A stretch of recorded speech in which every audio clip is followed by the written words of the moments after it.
name's Jo Askham, and I've had the privilege of being the project manager for A Space to Be, a teenage mental wellbeing project running with artists working in museums across Hertfordshire. The project was funded by the National Lottery Heritage Fund and is managed by Hertfordshire County Council. What you're about to see is a short film about the project, which will tell you a little bit more about our partner museums, our young artists, the kind of work they've been doing, and people that have helped us put the whole project together. I hope you enjoy it. Space to Be, you get to kind of be yourself and you can talk to everyone. And you do lots of artwork, which kind of just helps you socialise with people. So, A Space to Be is a culmination of 4 years of work, and suggested that we did something about heritage on the prescription, so people with poor mental health were visiting museums and working with artists and doing creative activities. There was more of a focus on young people, so A Space to Be was born that way. We put in a Heritage Lottery application. So the plan was that we would start in spring 2020. I went to a lot of meetings to talk about the project. I heard about Space to Be when I went to a social prescribing conference back in 2020, early 2020, and I watched a presentation by Jo Askham, and I got talking to her afterwards. We moved on from there. There wasn't actually a group running in Bishop Stortford at the time, so we were just had conversations from that, and then lo and behold we had a group, and then COVID hit. So we had a meeting at Bishop Stortford Museum. We got one of our artists who was interested, and we set up Bishop Stortford Museum and Stevenage Museum started running online sessions from October 2020. Because of COVID, they had to devise an online group, which was fantastic, and we got some young people along to that, which in a way I think worked really well, because perhaps at the time those people weren't ready to join a face-to-face group, so therefore we were able to get them involved over several months, and by the end of the several months the people were engaging really well. So we went from no cameras on perhaps to people showing their work and engaging as a group really well and really positively. So we kept on running online for the time being, because again we were going in and out of lockdown and there was no chance of getting people back into museums at all.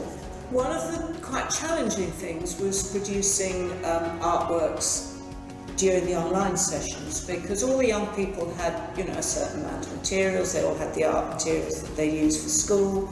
So in the end we sent them out little packs, creative packs that they could use. One of the activities that was very successful in the online session was soap carving. So we sent them out blocks of soap. They had to provide their own carving tools. But it's a very easy material to work with, although there was one risk, which was that when we tried to get the work back from the Watford online session, one of the mums said, "We have got soap carving, but I had to rescue it from the bathroom before it got used."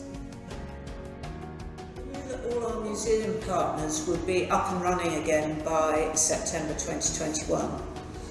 So we arranged with our artists to start running sessions at Stevenage, Bishop Stortford and North Herts, starting back in September face to face. Bishop Stortford was relatively easy to recruit to because we still had our link worker. North Herts had always had a big group through the schools, and that continued. Stevenage was a smaller group, but enough to run, and quite often the results are very good if you run with a small group, because you can give them a lot of attention. And if you've got a young person who's anxious about being in a bigger group and socialising is a problem, obviously a smaller group's ideal. We also kept our online group running up until Christmas with Mill Green in Hatfield, and after Christmas with Watford Museum. So that was an option for young people who either didn't feel that they wanted to go somewhere else or were geographically too far to get to one of our other museums. Again, that was a small group, but one of our artists who was very experienced by that time in doing online sessions delivered it. Various reasons for referral from my perspective, and I think yeah, it's open to lots of different people, different issues. Yeah, it's very, very successful in that sense.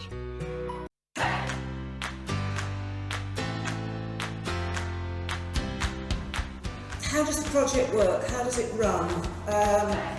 It runs on the same kind of format at all the museums, but obviously every artist puts a slightly different slant on the way they run it.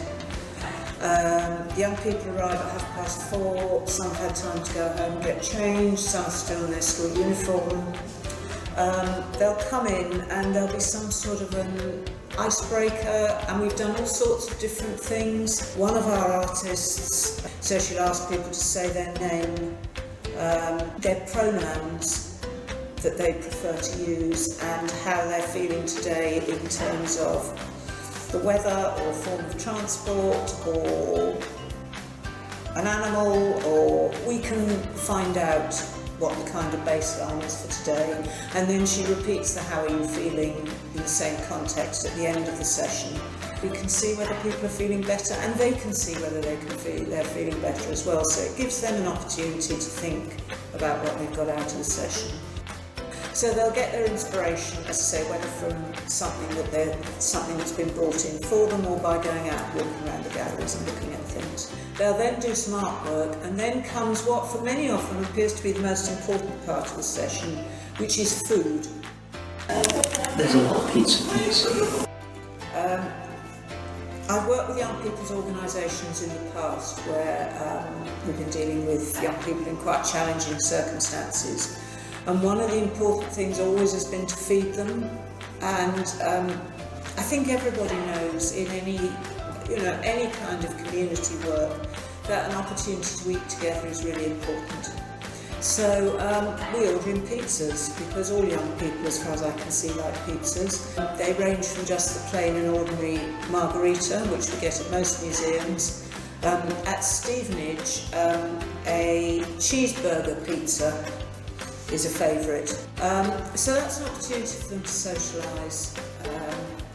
And to begin with, they all sit in their corners and eat their pizza and not much hassle happens. But it's really interesting to see as the weeks pass how things will change. And then they go back and they complete their artwork, and then there's some sort of closing session where they may share how they feel, or they may do a final sketch, or we may just lay the work out on the tables and they go around and check it out and look at what other people have done. And that's also quite a positive thing for them, because they learn to both accept and give constructive criticism on their work. And that's good for their self-esteem. By the end of the sessions, these people had really bonded and created some great work and formed some great relationships. It was really, really successful. Hi, my name is Angie Archer, and I am a local artist in Hertfordshire. I'm a visual artist, so my background is very broad, so I use lots of different materials and mediums. I work with people, that's what I do as a freelancer, and I was invited to take part in this project, which was great. I was really, really excited about the idea of doing that. I think what's really important is the links with the museum and the young people. I sort of, from past experience, are aware that a lot of young people don't access museums as much as they possibly can, and this is a really great way of doing that. So we can look at the collection. What we've been particularly doing is choosing items from the collection and then using them as an art activity. So they're all very different, all very varied, and they've had the opportunity to use different types of art materials as well. So hopefully they're learning a new skill there. So not just learning about an object and how the museum works, but also really exploring, expressing themselves creatively. The little art projects we're doing, especially the hat one, because we get to interact with others, and we're just looking around the museum as well for ideas. The young artists have produced a really wide range of work. Obviously it depends very much on the specialisms of the artists who've been working with them. But we've been lucky enough to get artists who are very versatile and who can work in lots of different styles, and one of the things that was important to us when we interviewed and appointed them was that they'd all had experience of working with people with poor mental health, in particular young people. So many different types of artwork. They've done 3D work, so working in clay, making foil, figurative sculptures. They made full-scale cut-out people and dressed them with items from the museum. We've done hat making. We've done painting on t-shirts, we've done painting on tiles. For International Women's Day, we did something on suffragette badges, which was really interesting because one of our young people used the theme of freedom and independence to Bangladesh independence celebrations. So his suffragette badge was written on in Bengali, and so that it was really nice to use something there to get a result there that was a little bit different and kind of used that theme of independence a little bit more widely. We had one artist who used the written word combined with artwork, and so she did Dada paintings, taking documents from the archives at Stevenage, and people could just cut them up and stick words onto images and create random paintings in that way. That was some of the outcomes from there were, I think, really surprised the young people, because they didn't think that they could work with words, but using words that had already been created and just using them in quite a random way created some really interesting outcomes. I just love the fact I can go here and have like different kind of art stuff to do, different kind of things every week. The work they've produced is fantastic, and now, you know, they're our young artists rather than our young people. We've ended up at the end of a space to be with exhibitions in each of our partner museums, from the quite informal at Watford, where we have our artwork strung onto washing lines with and some examples of artwork from all the other museums on a board, to quite a formal exhibition in museum cases at Bishop Stortford, and artwork produced on display boards at North Herts. And Stevenage again had a display case. And as part of those exhibitions, objects that have served as inspiration for the young people are displayed either close by, or if they can't be taken out of their museum cases, they've got labels next to them. And each of the museums has held a proper private view for their young artists and their guests, families and friends. So refreshments, soft drinks, an opportunity to look at the artwork, perhaps a couple of speeches, a formal welcome to the museum, and an opportunity to then take your family around the galleries and show them the things that have inspired you. I went to the last night, so they'd had a final exhibition which I was able to go to, which was fantastic, and the young people there gave a little snippet of their experiences. They actually got up on the stage and talked about their journey, which was fantastic. And there were 3 or 4 of them said, you know, I wouldn't actually have been able to have done this if you'd have asked me 4 or 5 months ago. So they felt confident, they felt safe to be able to do that. So that's a huge change for some of these people. We aim to offer a kind, safe, non-judgmental space where relationships can be built and where young people can just take a couple of hours away from the stresses of day-to-day life. Yeah, to be honest, it's much more of a social club than you think. And to anyone who wants proper socialising, then yeah, it's a very good thing to do.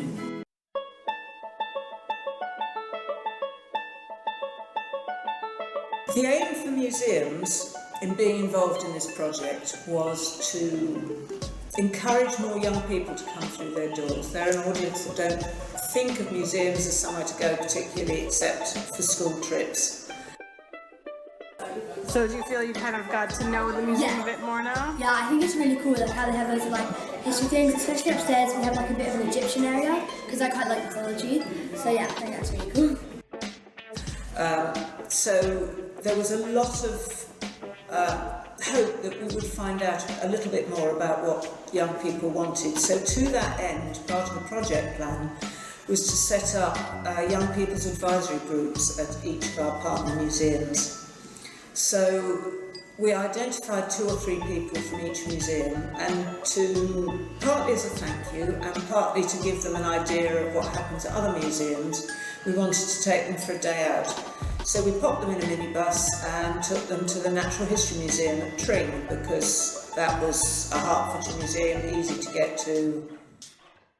I really like it because you're comfortable, you're in the museum, you can learn more about when you're going around the museum, and the activities are really fun.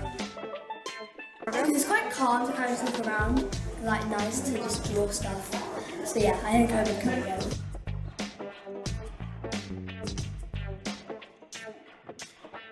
I mean, for me, it's a hard project to evaluate because so much of the evaluation is qualitative rather than quantitative.